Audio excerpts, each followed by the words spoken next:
जय हिंद साथियों, नमस्कार। एक बार फिर से आप सभी का स्वागत है आपका अपने YouTube चैनल पीडीएस कंपास पे। आशा करता हूँ अच्छे होंगे और अपनी अपनी तैयारी कर रहे होंगे।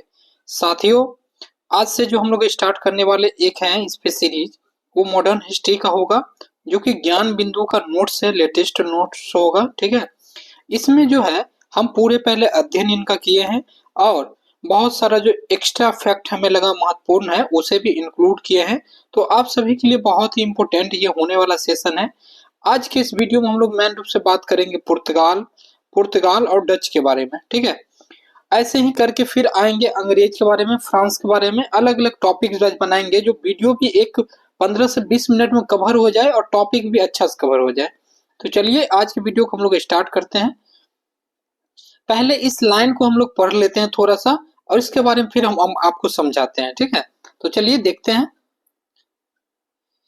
यूरोप बाजार के दक्षिण एशिया भारत के वस्तुओं की मांग अधिक थी। 15वीं शताब्दी इन वस्तुओं के व्यापार हेतु अनेक यूरोपीय देशों ने कंपनियां स्थापित की, किंतु इन कंपनियों के समक्ष दक्षिण एशिया के व्यापार अधिक अनेक चुनौतियां थी। जैसे इटली में यूरोप के बाजार का व्यापारिक एकाधिकार।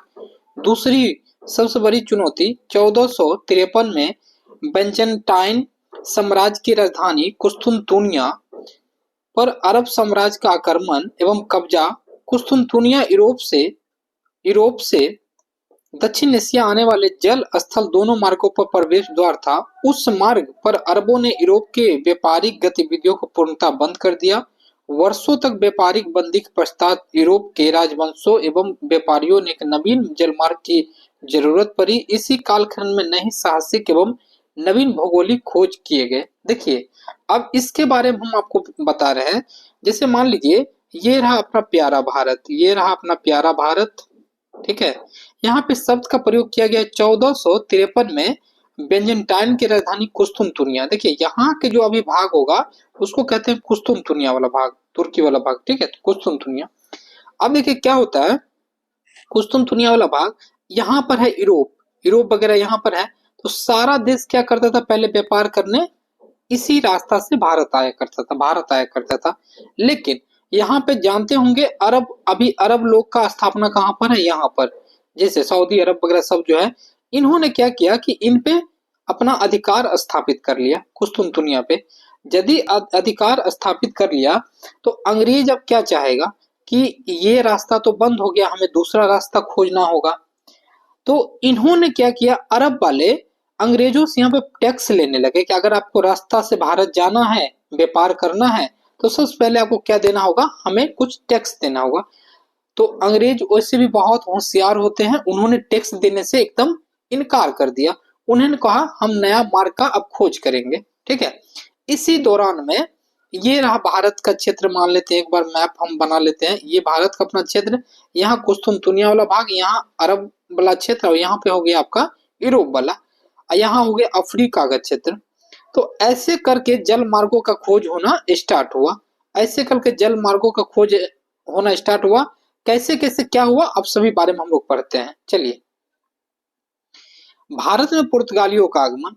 भारत पहुंचने वाले नवीन जल मार्ग खोज में प्रमुख योगदान पुर्तगाल के राजा डॉन हेनरी द नेविगेटर और स्पेन की रानी इसाबेल थे। ठीक है, इसाबेल। देखिए, दो पॉइंट आप याद रखिएगा। पुर्तगाल के राजा कौन थे, डॉन हेनरी, और द नेविगेटर, और स्पेन की रानी थी इसाबेल। ये दोनों नाम याद रखिएगा, इंपोर्टेंट है। इन भौगोलिक खोजों में चीन निर्मित कंपास, दिक्सूचक का एवं यूरोप में निर्मित मानचित्र के प्रयोग का योगदान किया गया। इसमें जो खोज किया गया कि कौन सा क्षेत्र किधर होगा आपका, उसमें दो चीज का महत्वपूर्ण योगदान है। एक, चीन में किया गया था दिक्सूचक, एक घड़ी का उपयोग, कंपास का उपयोग, मतलब दिशा बताने वाले। और उसी समय यूरोप में मानचित्रों का विकास हो गया था, तो मानचित्र का भी उपयोग इसमें किया गया। चलिए आगे बढ़ते हैं।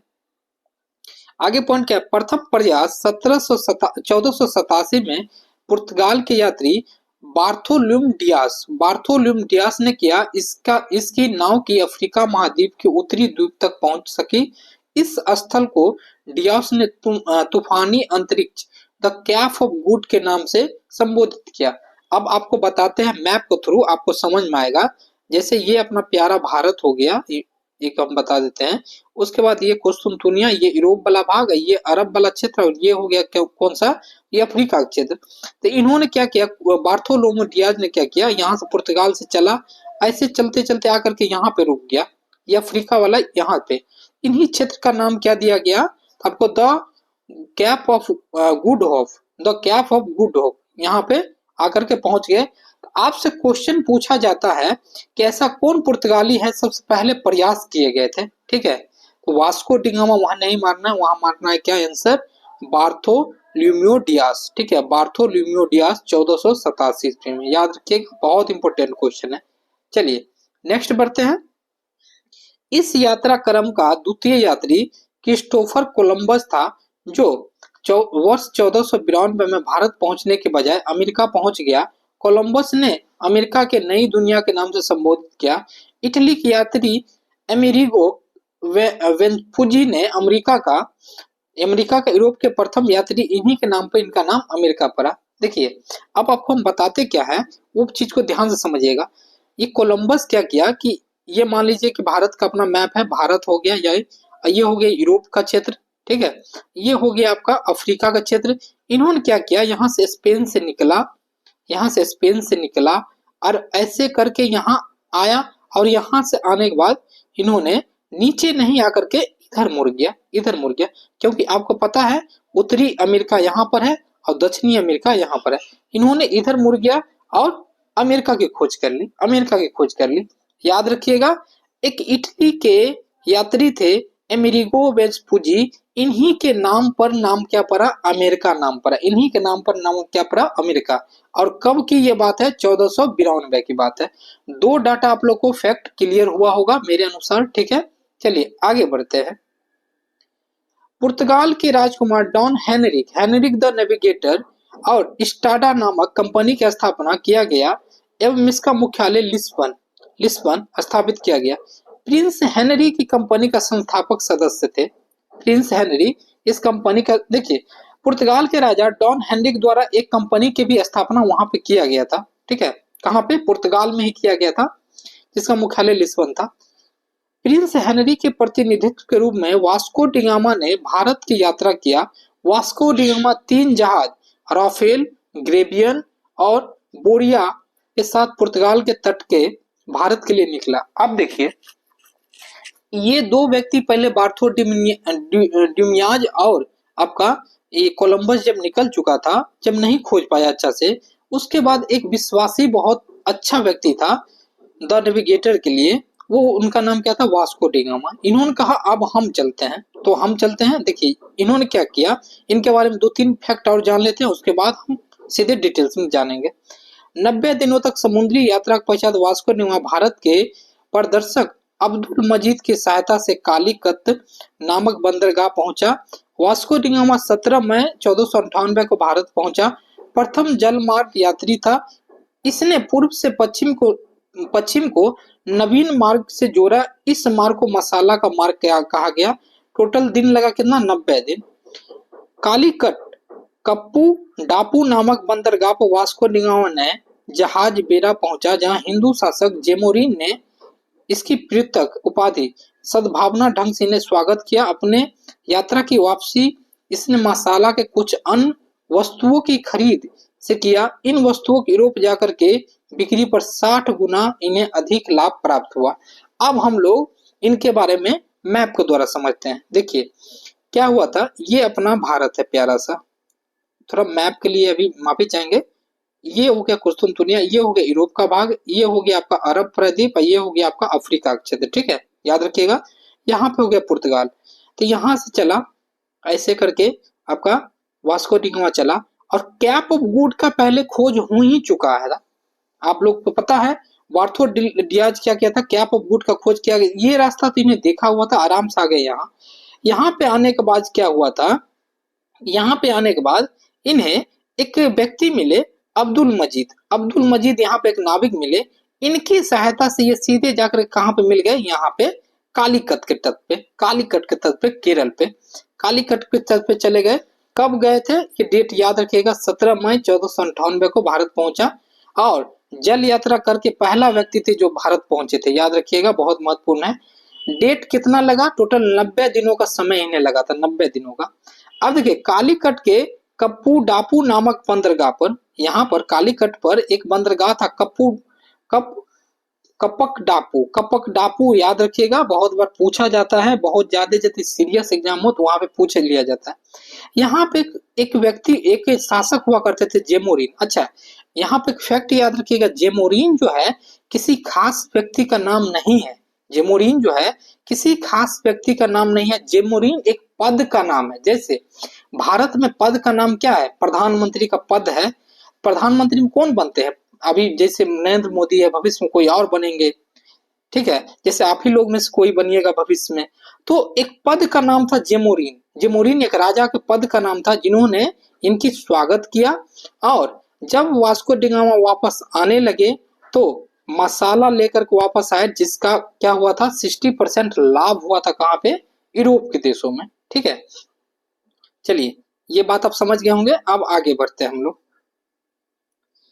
वर्ष 1500 में मसाला मार्ग से द्वितीय व्यापारिक अभियान पेट्रो अम्बारेज केब्राल के द्वारा किया गया। केब्राल की यात्रा को देश पूर्वता कूटनीतिक आधार पर भारत में पुर्तगाल के लिए व्यापारिक आधारशिला का निर्माण करना था। देखिए एक बार क्या हुआ कि जब पुर्तगाल से वास्को डिगामा जब वापस चले गए, लेकिन दोबारा क्या कौन आया 1500 ईस्वी में, एक व्यक्ति का नाम याद रखिएगा, पेट्रो अम्बरेज केम्ब्राल। इन्होंने क्या किया कि डायरेक्ट आ गए और ये सीधे व्यापारिक आधारशिला रखने का कोशिश किया कि हम सीधे व्यापार करना स्टार्ट करेंगे, हम लोग कारखाना बनाना स्टार्ट करेंगे। तो इनसे बहुत ही ज्यादा नाराज कौन हो गए थे, इनसे ज्यादा बहुत ही नाराज जेमोरिन हो गए थे। इन्होंने कहा कि वास्को डिगामा कितना अच्छा सा आए थे, सब कुछ हुआ था यहाँ पर, लेकिन इन्होंने आकर के बिना किसी अनुमति के वहां पे जाकर के बोले कि अब हम लोग यहाँ पे व्यापार करने के लिए एक क्या करेंगे कि अपना व्यापार स्थापित करेंगे यहाँ पर, जिनसे नाराज हो गए। अब आगे बढ़ते हैं, कुछ इंपोर्टेंट। इन्होंने भंडारगिरी बनाना स्टार्ट किए, किला बंद, ये सब कारण वहां पे दिक्कत हो गया था। चलिए नेक्स्ट बढ़ते हैं। Captain Vasco da Gama. Vasco da Gama कुल 3 बार भारत आए थे, वर्ष 1498 में, फिर 1502 में, फिर 1524 में। यदि 1500 में, ये वाला पॉइंट आप याद रखिए, 1500 में इन्होंने आया था तो रिश्ता खराब किया। उसके बाद फिर पुर्तगाल के राजा ने 1502 में वास्को डिगामा को भारत भेजा, बोला कि जाओ रिश्ता अच्छा करके आओ फिर से। तो क्या हुआ, फिर से वो भारत 1502 में आए। अब यहाँ देखते हैं, वर्ष 1524 में आखिरी बार पुर्तगाली वायसराय बनकर कोचीन पहुंचा। उसी वर्ष उनकी मृत्यु मलेरिया के कारण हो गया। 3 पॉइंट आपको याद रखना है। वास्को डिगामा टोटल कितने बार भारत आए, 1498, 1502 और 1524 में। ठीक है, 1524 उनका आखिरी पद यात्रा यहाँ पे था, मतलब यात्रा। उनकी मृत्यु मलेरिया के कारण हो गया था, याद रखिएगा। वास्को डिगामा का कब्र कहाँ पे है, कोचीन में है, ये भी पॉइंट याद रखिएगा, इंपोर्टेंट है। दक्षिण पूर्वी तट पर पुर्तगालियों की एकमात्र बस्ती सेंटिथागो थी। काली मिर्च एवं मसाला व्यापार का एक अधिकार हेतु पुर्तगालियों ने प्रथम कोठी का निर्माण 1503 में कोचीन में किया था। काली मिर्च मसाला का व्यापार करने के लिए एकाधिकार पुर्तगालियों के पास था, मतलब कि एकाधिकार उससे कहते हैं, सिर्फ उसी को अधिकार था और किन्हीं को अधिकार वो नहीं था। ठीक है, 1503 में एक छोटा सा कोठी भी स्थापित किया गया था इनके द्वारा कोचीन में। चलिए, द्वितीय कोठी पुलिकट के फिर कन्नूर में 1505 में स्थापित किया गया। ये सब क्वेश्चन उतना नहीं पूछा जाता है, लेकिन आपको वास्को डिगामा से याद रखना है। चलिए अब हम लोग देखते हैं कुछ और महत्वपूर्ण बातें। पुर्तगाल के प्रभावशाली गवर्नर, देखिए यहाँ पे इंपोर्टेंट कुछ पॉइंट है जो हम लोग देखते हैं। पहला जो गवर्नर थे उसका नाम था Francisco de Almeida. Francisco de Almeida, ये पुर्तगाल के गवर्नर स्टार्टअप हो चुका है। ठीक है, तो 1505 से लेकर 1509 के बीच में अल्मीडा के प्रभावशाली नीतियों के सबसे सर्वोच्च था शांत जल नीति। उसे ब्लू वाटर पॉलिसी की भी नीति कहा जाता है। डायरेक्ट क्वेश्चन आता है, ब्लू वाटर पॉलिसी किनके द्वारा स्थापित किया गया, तो फ्रांसिस्को डी अल्मीडा के द्वारा। ठीक है, बहुत VVI क्वेश्चन है, हम यहाँ पे कर दिए हैं। प्रमुख उद्देश्य व्यापारिक एकाधिकार का सर्वोच्चता स्थापित था। इसने मिस्र, गुजरात, तुर्की संयुक्त सेना को पराजित किया।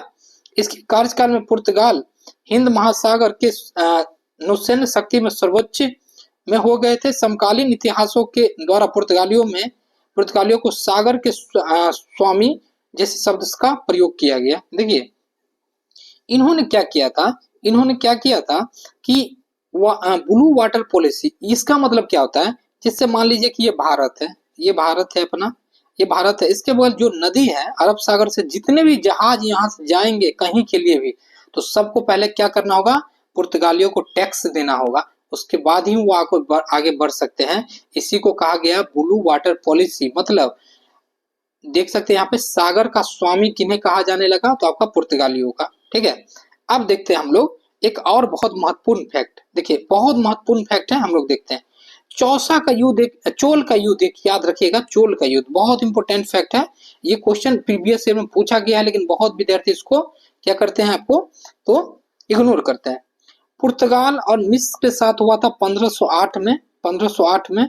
पुर्तगाल किस में हार हो गई थी, देखिए यही थे शासक थे ये, क्योंकि इनका शासन काल हुआ 1505 से 9 तक। तो चोल का जो युद्ध हुआ था उसमें क्या हुआ था, पुर्तगाल को हार कौन दे दिया था, मात कौन दिया था, तो मिस्र द्वारा इन्हें हार की मात दी गई थी। तो मिस्र यहाँ पे जीत गया था। इन्होंने बहुत ज्यादा क्या हुआ था, उदास हुए थे। इनके जगह पर क्या हुआ, दूसरा आपको गवर्नर भेजा गया जिसका नाम था अल्फासो डी अल्बुकर्क, जिनका कार्यकाल 1509 से 1515 तक। लेकिन इन्हीं बीच में क्या होता है कि पुर्तगाल के सेना ये अल्बुकर्क क्या करते हैं कि जाते हैं, फिर से तैयारी करते हैं और आते हैं। अल्मीडा ने फिर से लड़ा, ठीक है, हराया, ठीक है, इन्हें हराया और हिंद महासागर में सर्वोच्च प्रदान किया, ठीक है, सर्वोच्चता प्रदान किया। फिर से वो जाते हैं और तैयारी करके आते हैं, फिर से मिस्र को हराते हैं। इसने मिस्र, गुजरात एवं तुर्की के संयुक्त सेना को पराजित किया। मतलब तीनों सेना को पराजित करके इन्होंने साबित किया कि हम सबसे सर्वोच्च हैं। ठीक है, याद रखिएगा ये पॉइंट। चलिए अब हम लोग सेकेंड गवर्नर के बारे में पढ़ते हैं जिसका नाम था अल्फासो डी अल्बुकर्क। इनका कार्यकाल की बात करते हैं 1509 से लेकर के 1515 तक। भारत में पुर्तगाली शक्ति के वास्तविक संस्थापक की बात किया जाएगा तो उन्हें क्या कहेंगे, अल्बुकर्क। क्वेश्चन पूछेगा कि भारत में वास्तविक संस्थापक कौन हुए पुर्तगाली के, तो अल्बुकर्क। 1510 में बीजापुर के शासक यूसुफ आदिल शाह गोवा जैसे समृद्धशाली बंदरगाह को बलपूर्वक इन्होंने क्या किया, प्राप्त कर लिया था। एक शासक हुआ करते थे बीजापुर में जिनका नाम था यूसुफ आदिल शाह, गोवा में, ठीक है। उन्होंने क्या किया, गोवा में उन्हें बलपूर्वक मिला लिया था, मतलब हथियार के दम पे क्या किया था, मिला लिया था। 1511 में अल्बुकर्क ने मलक्का पर कब्जा किया। 1515 में इन्होंने फारस की खाड़ी हारमुज बंदरगाह में युद्ध में जीत लिया था। देखिए इन्होंने क्या किया, धीरे धीरे अपने क्षेत्र के जितने क्षेत्र था, मलक्का हो गया या फारस की खाड़ी हो गया, सभी पे क्या किया, अधिकार जमाना स्टार्ट किया। ठीक है, अधिकार जमाना स्टार्ट किया। अल्बुकर्क प्रथम गवर्नर था जिसने भारत में अस्थायी पुर्तगाली बस्तियों का निर्माण किया। मतलब एक बस्ती बना दिया, धीरे धीरे बढ़ावा होने लगा, सभी पुर्तगालियों पर अपना घर का बसेरा यहाँ करने लगा, शादी ब्याह करने लगा। मतलब इन्होंने बस्ती का भी विस्तार किया। स्त्रियों के लिए अपने सैनिक को विवाह अनुमति दे दी। मतलब अपने अपने जो सैनिक था उनके पुर्तगाल में, वो क्या किए, भारतीय नारी से शादी करना स्टार्ट कर दिए और उसके बाद उनका जनसंख्या यहाँ पे धीरे धीरे बढ़ने लगा। इसने पुर्तगाली प्रभाव में सती प्रथा बंद करा दिए। राजा राम मोहन राय को अग्रामी भी कहा जा सकता है। अल्बुकर्क मजार गोवा में अवस्थित है। देखिए आपसे क्वेश्चन पूछा जाएगा, ऐसे कौन पुर्तगाली शासक थे जिन्होंने सबसे पहले सती प्रथा पर बंद लगाए थे, तो याद रखिएगा अल्बुकर्क। ये आपको लुसेंट वगैरह कहीं पे नहीं मिलेगा, याद रखिएगा, बहुत ही ज्यादा इंपॉर्टेंट महत्वपूर्ण क्वेश्चन है। ठीक है, अब हम लोग देखते हैं कुछ और इम्पोर्टेंट, जैसे अल्बुकर्क का मजार, मतलब उनका जो प्राण जब गया था उसके बाद उनका बॉडी कहाँ पे अवस्थित है, तो गोवा में अवस्थित है, याद रखिएगा। एक और पॉइंट है VBI कि ब्लू वाटर पॉलिसी का अंत किनके द्वारा किया गया, तो आपका क्या हो जाएगा आंसर, अल्बुकर्क के द्वारा। चलिए थर्ड नंबर आप देखते हैं, शासक कौन हो जाएगा, नूनो द कुन्हा। इनका शासनकाल है 1529 से 38 तक। जो भी हम बता रहे हैं फैक्ट बहुत इंपॉर्टेंट है साथियों, थोड़ा सा समय लग रहा होगा आपको, लेकिन वीडियो बहुत ही अच्छा होगा, याद रखिएगा। नूनो द कुन्हा के बारे में जानते हैं। 1529 में इन्होंने भारत का गवर्नर नियुक्त किया गया। अल्बुकर्क प्रचार सबसे शक्तिशाली साबित हुआ। इसने 1530 में पुर्तगाली प्रशासनिक कार्य का केंद्र कोचीन का स्थान पर गोवा बना लिए थे। इन्होंने क्या किया? कोचीन के स्थान पर गोवा। ये क्वेश्चन बनेगा कि इन्होंने कोचीन का स्थान पर गोवा परिवर्तित कर लिया था प्रशासनिक विभाग। तो नूनो द कुन्हा याद रखिए, इंपोर्टेंट है।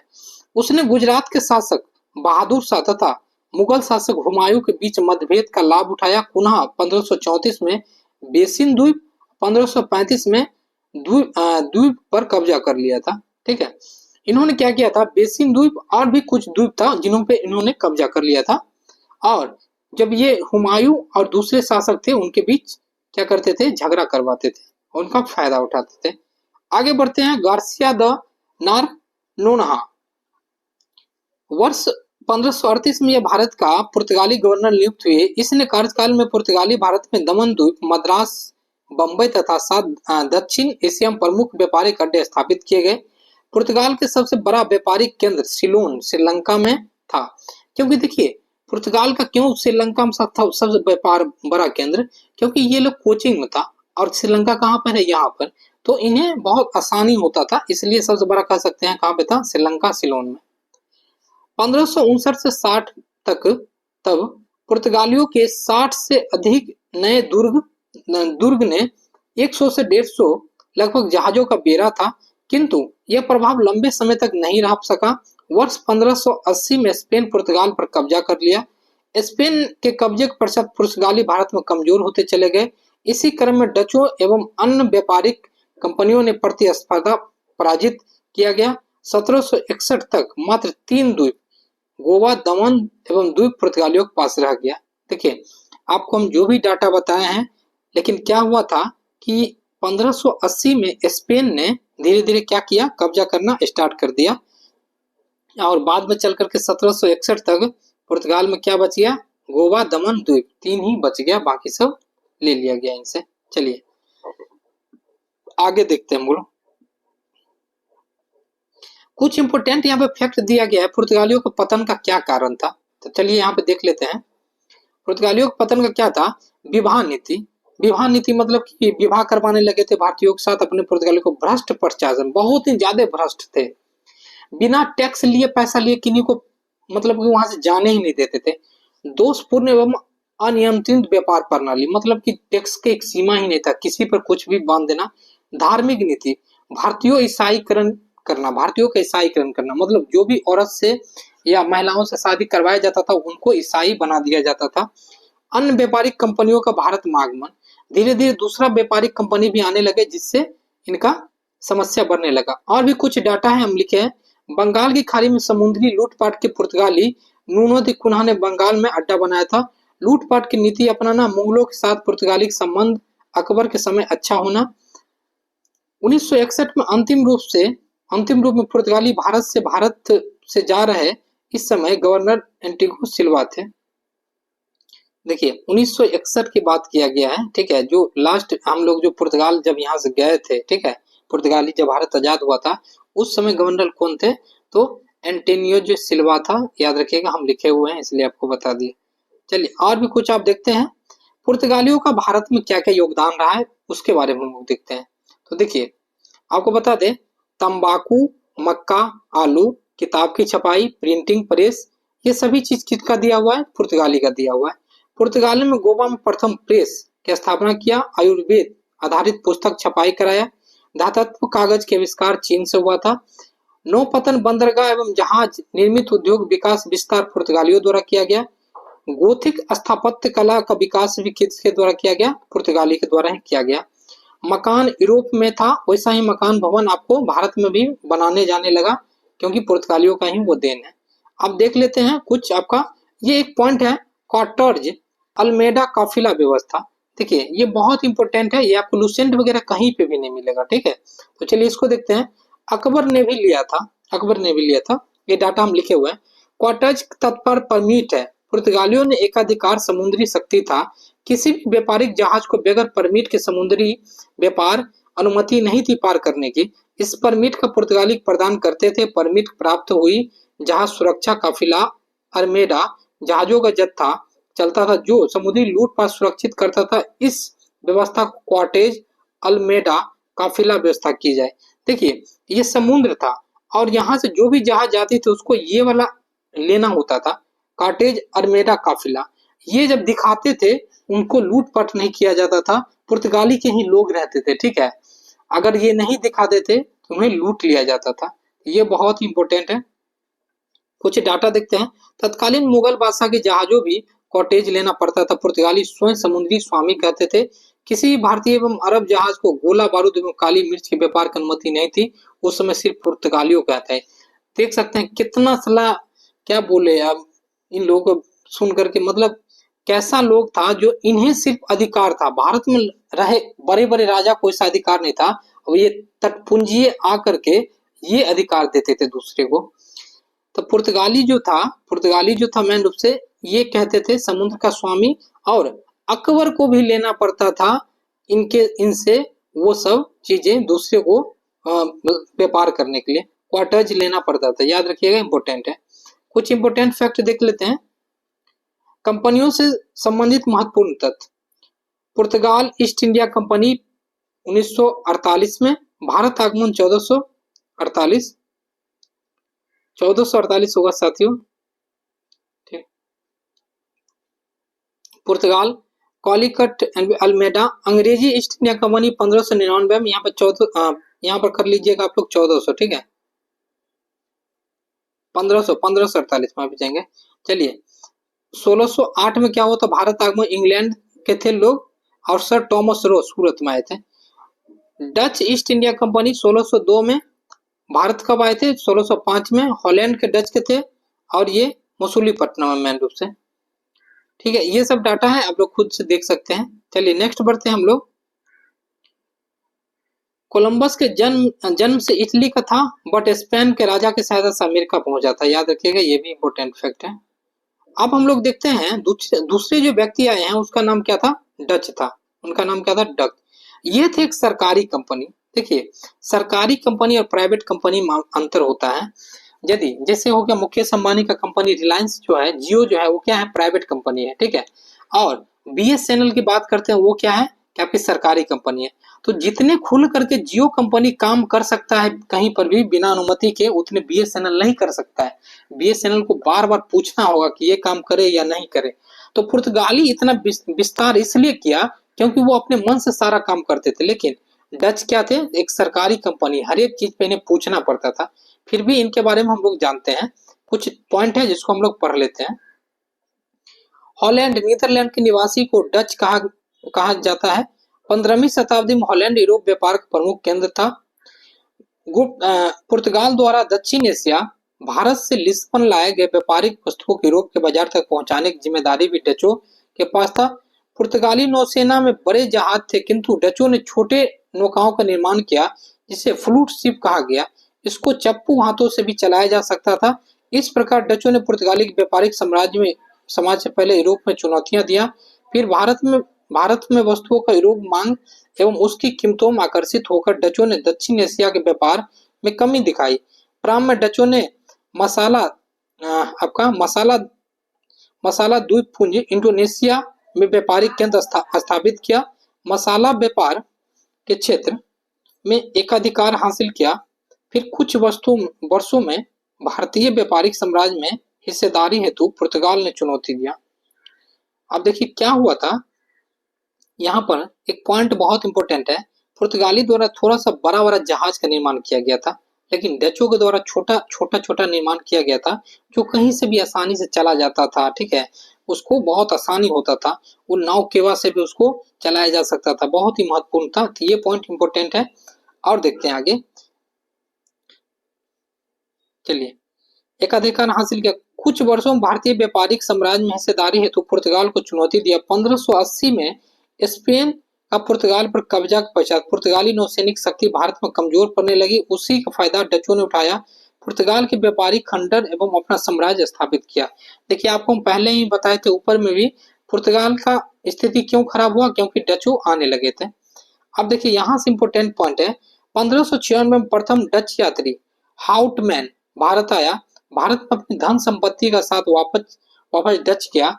इसकी यात्रा वेदांत ने इस कुछ अन्य कारणों ने डचों को दक्षिण एशिया भारत का व्यापार करने के लिए प्रेरित किया था।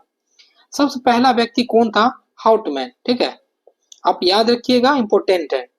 16वीं शताब्दी में डच नीदरलैंड यूरोप के व्यापारिक गतिविधियों के प्रमुख केंद्र था। 1602 में डच नीदरलैंड के संसद द्वारा प्रस्तावित विधेयक से डच ईस्ट इंडिया कंपनी की स्थापना हुई थी 1602 में। इस कंपनी का नाम बेर्निंगो ओस्ट डेडिस से, याद रखिएगा, डेडिस से मतलब United East India Company of Netherland रखा गया। ठीक है, इसका नाम क्या रखा गया? United East India Company of Netherland. Dutch संसद द्वारा प्रस्ताव में इस कंपनी को 21 वर्षों के लिए भारत और पूर्वी देशों में साथ युद्ध करने, व्यापार करने, संधि करने, अस्थायी सेना रखने तथा दुर्ग बनाने का अधिकार दिया था। आपसे पूछा जाएगा यदि डच को कितना सालों का अधिकार मिला था वहां संसद के द्वारा, तो 21 सालों का। इस कंपनी के संयुक्त पूंजी 65 लाख गिल्ड्रॉल थी तथा समूचे यूरोप में निर्मित कंपनियों में प्रथम कंपनी थी जिसने प्रारंभ में सिर्फ मसाला व्यापार पर स्वयं को केंद्रित किया। डच आए थे, इन्होंने मेन रूप से मसाला व्यापार पर ही केंद्रित किया। ठीक है, चलिए आगे बढ़ते हैं। डच संसद अनुसार इसमें 17 सदस्य नियुक्त किए गए थे, इसलिए उस ईस्ट इंडिया कंपनी को जेंटलमैन 17 भी कहा गया है। देखिए, आपसे पूछा जाएगा यदि क्वेश्चन, जेंटलमैन 17 किस कंपनी को कहा गया है, तो डच को कहा गया है। 1602 में डचों ने पुर्तगालियों को बेरम के युद्ध में पराजित किया तथा गुजरात, कोरोमंडल, बंगाल, बिहार, उड़ीसा अपनी फैक्ट्री धीरे धीरे स्थापित किए। ये युद्ध बहुत इंपॉर्टेंट है, याद रखिएगा। पुर्तगालियों को किस युद्ध में, किस समय डचों ने आपको पराजित किया, तो बेरम के युद्ध 1602 में। डचों ने बादेर हैक के नेतृत्व में 1605 में प्रथम व्यापारिक कोठी मछलीपट्टनम आंध्र प्रदेश में स्थापित किया। किनके? तो आपके बादेर हैक के नेतृत्व में 1605 में। कहां पे किया? मछलीपट्टनम, आपको आंध्र प्रदेश में। डचों ने दूसरी कोठी 1610 में पुलिकट में स्थापित किया, जहां उनके स्वर्ण सिक्के पेगोडा ढाले जाते थे। आपसे पूछा जाएगा पेगोडा क्या था, ये पूछा गया क्वेश्चन है। पेगोडा एक स्वर्ण सिक्के था, याद रखिएगा, स्वर्ण सिक्के था। और डच इन्हें ढालते थे। कहां पे ढालते थे? तो पुलिकट एक स्थापित किए थे कोठी, वहीं पे ढालते थे। अब देखिए, पुलिकट को डच ने प्रमुख व्यापारिक केंद्र के रूप में स्थापित किया था। सूती वस्त्र का व्यापार भी यहीं से करते थे। डचों ने वर्ष 1690 में पुलिकट में अपने व्यापारिक मुख्यालय को बदल करके नागपट्टनम कर लिया था।